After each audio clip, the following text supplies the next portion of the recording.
বনফুল এর লেখা গল্প নিম গাছ। কেউ ছালটা ছাড়িয়ে নিয়ে সিদ্ধ করছে, পাতাগুলো ছিঁড়ে শিলে পিষছে, কেউ কেউ বা ভাজছে গরম তেলে। খোস দাঁত হাজা চুলকানিতে লাগাবে, চর্মরোগের অব্যর্থ মহা ঔষধ। কচি পাতাগুলো খায়ও অনেকে, এমনই কাঁচাই। কেউ বা ভেজে বেগুন সহযোগে, যকৃতের পক্ষে ভারী উপকার। কচি ডালগুলো ভেঙে চিবোয় কত লোক, দাঁত ভালো থাকে। কবিরাজরা প্রশংসায় পঞ্চমুখ, বাড়ির পাশে গজালে বিজ্ঞজন খুশি হন। বলেন, নিমের হাওয়া ভালো, কেটো না।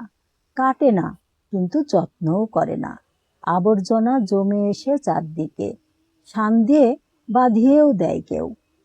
সে আর এক আবর্জনা। হঠাৎ একদিন একটা নতুন ধরনের লোক এলো, মুগ্ধ দৃষ্টিতে চেয়ে রইল নিম গাছটার দিকে।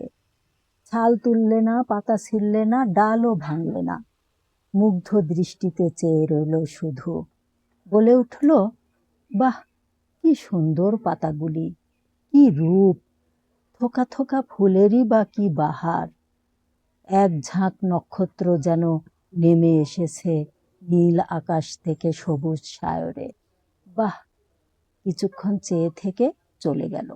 কবিরাজ নয়, কবি। নিম গাছটার ইচ্ছে করতে লাগলো লোকটার সঙ্গে চলে যায়, কিন্তু পারলে না। শিকড়গুলো মাটির ভিতরে অনেক দূর চলে গেছে। বাড়ির পিছনে আবর্জনার স্তূপের মধ্যেই দাঁড়িয়ে রইল সে। ওদের বাড়ির গৃহকর্ম নিপুণা লক্ষ্মী বউটার ঠিক এক দশা।